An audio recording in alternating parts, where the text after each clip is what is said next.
ಗೌಡ್ರಿಲ್ಲವೇ ಕಳ? ಇದ್ದರೆ ಬನ್ನಿ ಸಾಹೇಬ್ರಿ. ಗೌಡ್ರೆ ಗೌಡ್ರೆ, ಹೊಸದಾಗಿ ಬಂದಿರೋ ಇನ್ಸ್ಪೆಕ್ಟರ್ ನಿಮ್ಮನ್ನು ಕಾಣಬೇಕೆಂದು ಬಂದಿದ್ದಾರೆ.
ನನ್ನ ಅಳಿಯನಾದ ಇನ್ಸ್ಪೆಕ್ಟರ್ ರೈಯವರೇ, ಬನ್ನಿ ಸಾಹೇಬ್ರೆ, ಕುಳಿತುಕೊಳ್ಳಿ. ಇರಲಿ ಇರಲಿ, ಮಾವನ ಮನೆ ಅಂದರೆ ನನ್ನ ಮನೆ ಇದ್ದ ಹಾಗೆ. ಕ್ಷೇಮ ತಾನೆ? ತಮ್ಮ ಅಂತ ಹಳಿಯೆಂದರು ನನ್ನ ಬಲಗೈಯಾಗಿರುವಾಗ ನನ್ನ ಕ್ಷೇಮಕ್ಕೇನು ಕೊರತೆವಿಲ್ಲ. ಸಾಹೇಬ್ರೆ, ಇವನು ನನ್ನ ಮೀಟಿನ ಮ್ಯಾನೇಜರ್, ನನ್ನ ಗೆಳೆಯ ತಲಾಟಿ ರಂಗನಾಥ್ ಅಂತ. ಇವನು ದೇಶದ ರಕ್ಷಣೆ ಕಣ್ಣನ್ನು ಕಿತ್ತಿ ಅನ್ನವಿಟ್ಟದ ಅಡಿಯಕ್ಷಣೆ ಕಾಲ ಬಿಡದೆ ಕಾಪಾಡುವ ನನ್ನ ಬಂಟ, ಬಲಗೈ ಬಂಟ ಕಾಳಂತ.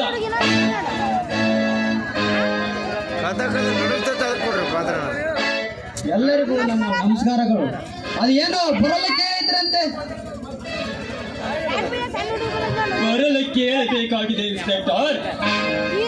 ನೀನು ಬೇರೆ ಯಾರು ಅಲ್ಲ, ನನ್ನ ಸೋದರ ಅಳಿಯ.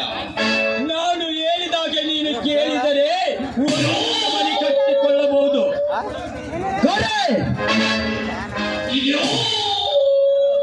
ಹೌದು ಇನ್ಸ್ಪೆಕ್ಟರ್, ಹೌದು. ದೊಡ್ಡ ರೈತ ನೆನೆಸಿಕೊಂಡ ಸಿಂಹನ ಗೂಡಿಗೆ ಬೆಂಕಿ ಇಟ್ಟ ವ್ಯಕ್ತಿ ಬೇರೆ ಯಾರು ಅಲ್ಲ, ಅದು ನಾನೇ.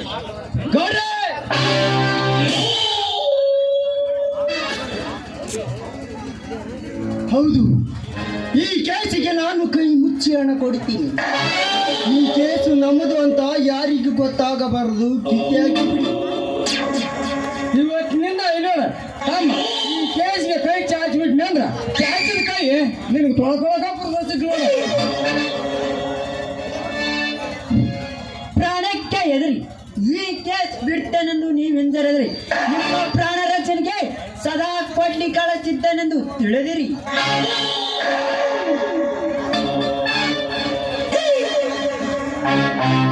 ನಾವು ಮಾಡಿದ ಕೆಲಸ ಸಿದ್ಧತೆಯಾಗಿ ಮಾಡಿದರೆ ಸದ್ದಲ್ಲದ ಕರ್ನಾಟಕದ SP ಆಗುತ್ತೀಯಾ? ಇಷ್ಟೆಲ್ಲ ನೀವು ನನ್ನನ್ನು ಬೆಂಬಲಿಸಿರಿ ಅಂದಾಗ ನಾನು ಆಕೆ ಈ ಕೇಸನ್ನು ಕೈ ಬಿಡಲಿ. ಮೊದಲು ಈ ಕೇಸ್ ಯಾರ್ದಂತ ಗೊತ್ತಿಲ್ಲ, ಹಾಗೆ ಇದನ್ನು ಕಿತ್ತಾಕಿ ಬಿಡುತ್ತೇನೆ.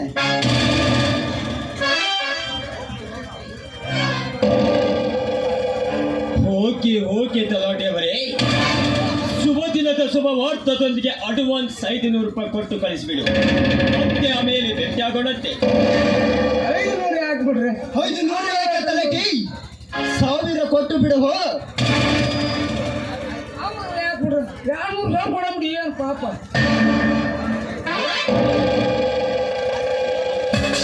ಇನ್ಸ್ಪೆಕ್ಟರ್, ಬೇಕಿದ್ದರೂ ಬಾಯ್ ಬಿಟ್ಟು ಕೇಳು, ಹಣದ ರಾಶಿಯನ್ನೇ ಒಟ್ಟುವೆ.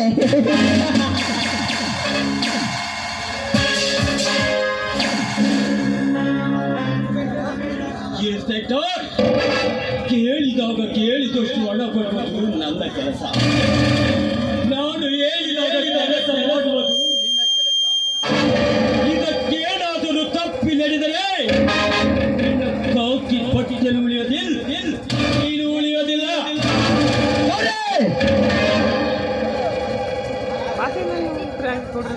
ಇದೇ ನನ್ನ ಎಲ್ಲರ ಕೊನೆ ಮಾತು. ನೋಡ್ರಿ, ಬಿತ್ತಿದ ಬೀಜ ಆ ಬೀಜ ಕೊಡುವ ಸಸ್ಯ ಹುಟ್ಟಬೇಕು ಹೊರತು ಬೇರೆ ಗಿಡ ಹುಟ್ಟೋದಿಲ್ಲ ಗೌಡ್ರೆ. ಮಾವು ನೆನೆಸಿಕೊಂಡ ನಿನ್ನ ನಿರ್ಧಾರವೇ ನನ್ನ ನಿರ್ಧಾರ. 7 ಹಳ್ಳಿಗಳ ಒಡೆಯ ನೆನೆಸಿಕೊಂಡ ನಿನ್ನ ಶ್ರೀಲಕ್ಷ್ಮಿಯ ವರದಾಸ್ತ ಸದಾ ನನ್ನ ಮಸ್ತಕದ ಮೇಲೆ ಇರ್ತಂದರೆ ಅದು ನನ್ನ ಭಾಗ್ಯ. ನಾನಿನ್ನು ಬರುತ್ತೇನೆ.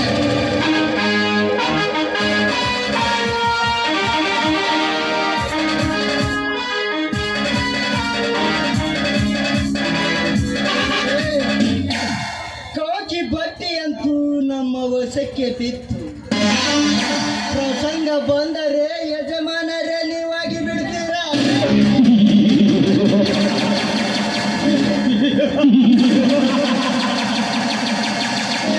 ಖಾದಿ ಯಜಮಾನರಷ್ಟೇ ಏಕೆ ನಗರಾಜ್? ಪ್ರಸಂಗ ಬಂದರೆ ಪರಶಿವನ ಯಜಮಾನ ಕೂಡ ನಾನು ಆಗುತ್ತೇನೆ. ಆದರೆ ಇದಕ್ಕೆ ನಿನ್ನಂತ ಗೆಳೆಯನ ಸಹಕಾರ ಅಗತ್ಯವಿರಬೇಕು.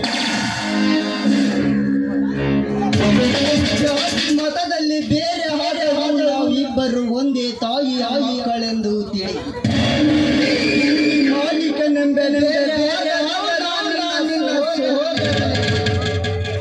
ಒಟ್ಟಾರೆ ಒಗ್ಗಟ್ಟಿನಿಂದ ನಡೆಯುತ್ತಿರುವ ನಮ್ಮ ಬಿಗಿ ಸಂಸಾರಕ್ಕೆ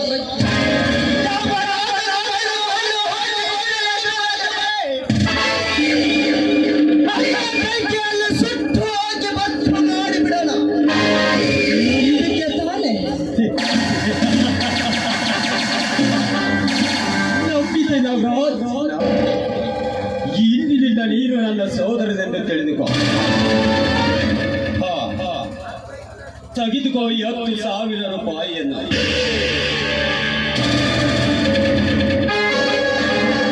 ಅವನುಗಳಿಗೆ ಸಂಬಳ ಕೊಟ್ಟು ಶೇಂಗದ ಖರೀದಿಗೆ ಹೋಗು. ಕಾಳ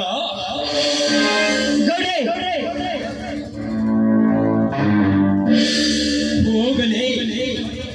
ದೊಡ್ಡ ರೈತನ ಹೆಸರಿನ ಇನ್ನೊಂದು ಸಾರಿ ನನ್ನ ಆಳುಗಳ ತಂಟಕ್ಕೆ ಬಂದರೆ ಹಂದೆ ಅವನ ಗಂಟಲದ ನರನಾಡಿಗಳನ್ನು ಕಿತ್ತಿ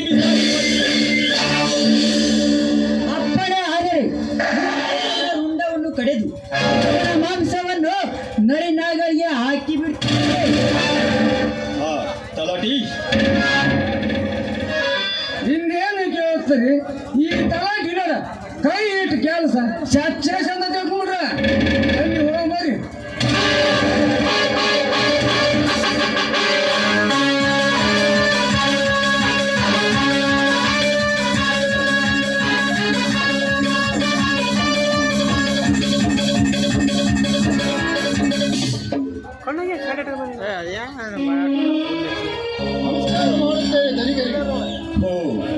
ದೊಡ್ಡ ರೈತನೆನಿಸಿಕೊಂಡ ಮಾನ್ಯ ಶಿವಪ್ಪನವರೇ, ಬನ್ನಿ ಶಿವಣ್ಣವರೇ, ಕುಳಿತುಕೊಳ್ಳಿ.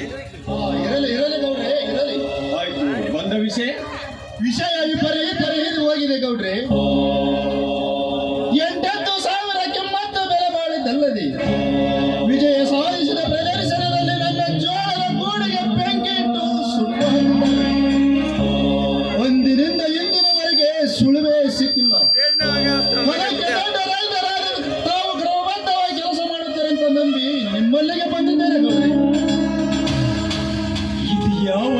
ಮಾತು ನನಗೆ ಹೇಳ್ತಿರುವೆ ಶಿವ. ಈಗಾಗಲೇ ಜಿಲ್ಲಾ ಅಧಿಕಾರಿಗಳಿಗೂ SP ಅವರಿಗೂ ಕಿವಿಗೆ ದೂರ ಮುಟ್ಟಿಸಿದ್ದೇನೆ. ಅದು ಅಲ್ಲದೆ ನಿನ್ನ ಜೋಳದ ಗೂಡಿಗೆ ಬೆಂಕಿ ಇಟ್ಟ ವ್ಯಕ್ತಿ ಯಾರು ಎಂಬುದನ್ನು ಆ SP ಕಿವಿಗೆ ಕೂಡ ಮುಟ್ಟಿಸಿದ್ದೇನೆ. ಇದರ ಬಗ್ಗೆ ನೀನೇನು ಚಿಂತಿಸುವ ಕಾರಣವಿಲ್ಲ. ನೀವೆಂತ ಪುಣ್ಯವಂತರು ಗೌಡ್ರಿ. ನಾನು ತಮಗೆ ವಿಷಯ ತಿಳಿಸದೇ ಇದ್ದರು ನಮ್ಮ ಕೆಲಸ ಮಾಡಲಿಕ್ಕೆ ಎತ್ತಿದಿರಲ್ಲ. ನಿಮಗೆ ದೇವರೆನ್ನಲು ದೇವ ಮಾನವರೆನ್ನಲು ನನಗೊಂದು ತಿಳಿಯಲಾಗಿದೆ ಗೌಡ್ರಿ. ಈ ಬಡವರ ಬಗ್ಗೆ ಶ್ರಮಿಸುತ್ತಿರುವ ಕಾರ್ಯ ನೋಡಿ ಆ ಶ್ರೀದೇವಿ ಕೆಂಚಮ್ಮ ಸದಾ ನಿಮ್ಮನ್ನು ಕಾಪಾಡಲೆಂದು ಆ ತಾಯಿ ಹತ್ರ ಬೇಡಿಕೊಳ್ಳುತ್ತೇನೆ. ನೋಡಿ ಶಿವ, ನಾನು ಮಾಡ್ತಿರುವ ಕಾರ್ಯ ಇದು ಯಾವ ದೊಡ್ಡ ಮಾತು. ಈ ಸುತ್ತಮುತ್ತ ರೈತರಿಗೆಲ್ಲ ಅಧ್ಯಕ್ಷ ಸ್ಥಾನ ಕೊಟ್ಟರೆ ಅಂದ ಮೇಲೆ ಇದನ್ನು ನಾನು ಮಾಡಲೇಬೇಕಾಗುತ್ತದೆ ಶಿವ. ತಾವೆಲ್ಲ ಸಂತೋಷದಿಂದ ಅಧ್ಯಕ್ಷ ಸ್ಥಾನ ಕೊಟ್ಟರೆ ಅಂದ ಮೇಲೆ ಇದನ್ನೆಲ್ಲ ನಾನು ಮಾಡಲೇಬೇಕಾಗುತ್ತದೆ ಶಿವ. ನಿಮ್ಮ ಈ ಉಪಕಾರಕ್ಕೆ ತುಂಬಾ ಧನ್ಯವಾದಗಳು ಗೌಡ್ರಿ. 8,000 ಕೆಮ್ಮತ್ತಿನ ಗೂಡು ಸುಟ್ಟು ಕಷ್ಟದಲ್ಲಿ ಕೈ ತೊಳೆದರೂ ತಾವಾಡುತ್ತಿರುವ ನುಡಿ ಕೇಳಿ ನನ್ನ ಹೃದಯದಲ್ಲಿ ಸಂತೋಷದ ಸಾಗರವೇ ಉಕ್ಕೇರುತ್ತದೆ ಗೌಡ್ರೆ. ಸಂತೋಷದ ಸಾಗರವೇ ಉಕ್ಕೇರುತ್ತದೆ. ತಮ್ಮ ಶಿವಣ್ಣ ಹೃದಯದ ಅಷ್ಟೇ ತಮ್ಮ ಇಲ್ಲೋಣ ಇನ್ನು ಮೇಲೆ ಪಾದದಿಂದ ನೆತ್ತಿ ಮಾಡಿ ಹೋಗಿರ್ತಾರೆ ನೋಡ.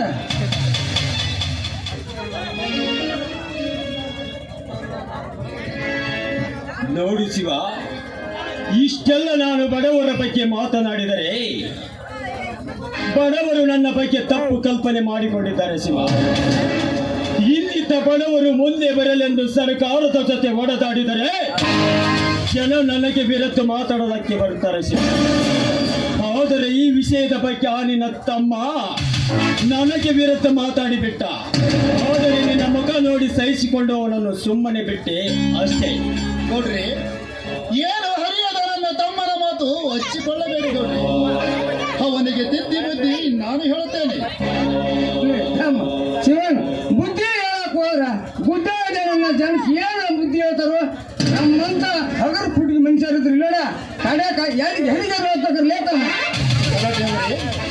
ಓದ್ದರೂ ಆಗಲಿ ಬುದ್ಧಿ ಇಲ್ಲದೆ ಗುದ್ದಿದರೂ ಆಗಲಿ ಹಿರಿಯರಾದ ನಮ್ಮ ಕರ್ತವ್ಯ ನಾವು ಮಾಡಲೇಬೇಕು.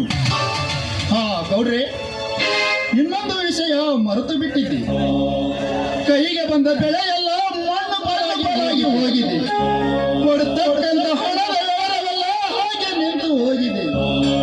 ಅದಕ್ಕೆ ನೀವೀಗ ನನಗೆ 1,000 ಹಣ ಕೊಟ್ಟು ಮುಂದಿನ ಬಿತ್ತನೆಗೆ ಅನುಕೂಲ ಮಾಡಿಕೊಡಿರೆಂದು ತಮ್ಮಲ್ಲಿ ಬೇಡಿಕೊಳ್ಳುತ್ತೇನೆ.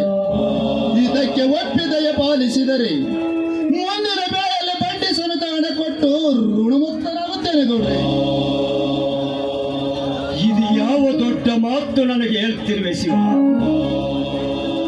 ನೀನು ಬೇಡಿದಷ್ಟು ಹಣ ಕೊಡಲು ನಾನು ಸಿದ್ಧನಾಗಿರುವಾಗ ಈ ಮಾತನ್ನು ನೀನು ಎದುರು ಕೇಳಬೇಕೆ? ತಲಾಟೆಯವರೇ, ಕೊಟ್ಟು ಕಳಿಸಿಬಿಡಿ 1,000 ರೂಪಾಯಿಯಲ್ಲೂ.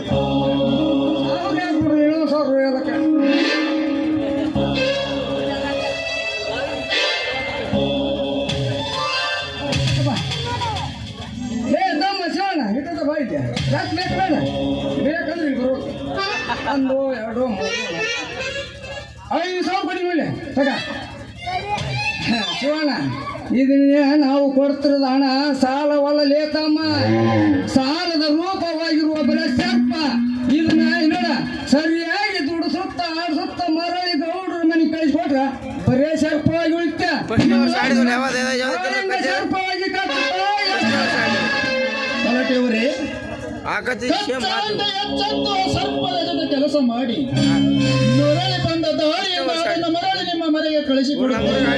ನೀವೇನು ಚಿಂತಿಸಬೇಡಿ. ಹಾಗಂದ್ರೆ ಅಲ್ಲೇ ತಾಮ ಶಿವಣ್ಣ ತಡಿ ಮೊದಲು ಇಟ್ಕೊಂಡು ಸಹಿ ಹಾಕಿ ತಡಪ್ಪ. ಆಗಲಿ, ಸಂತೋಷವಾಗಿ ಆಗುತ್ತೇನೆ.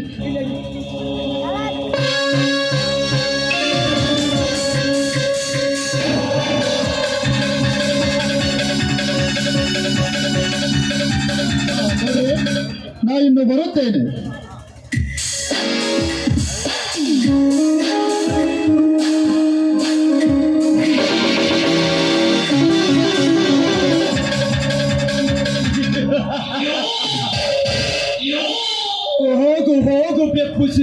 ಹೋಗು. ನಾನು ಕೊಟ್ಟಿರುವುದು 1,000 ರೂಪಾಯಿ ನಿನ್ನ ಮನಿತನ ನಡೆಸುವುದಕ್ಕಲ್ಲ. ನಿನ್ನ ಮನೆ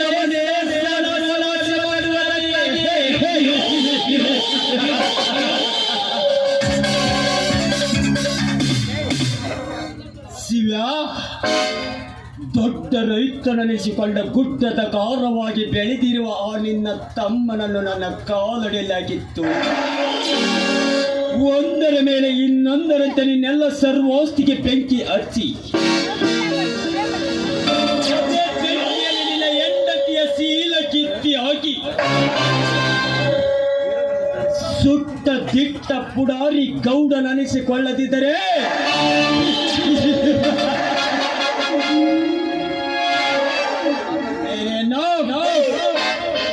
ರುದ್ರೇಗೌಡ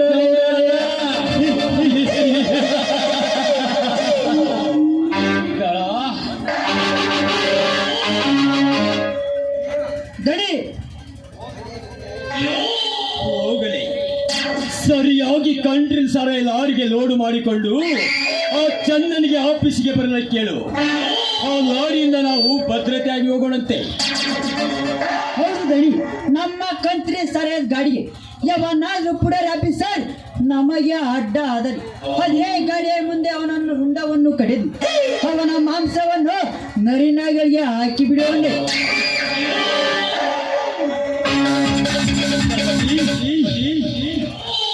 ಏನು ಕೇಳ್ತೀರಿ? ಬರ್ರಿ, ಬೇಕಾದಾಗ ಅವಾಗ ಅಲ್ಲಿ ಎಂಜಾಯ್ ಮಾಡೋ ಬರ್ರಿ.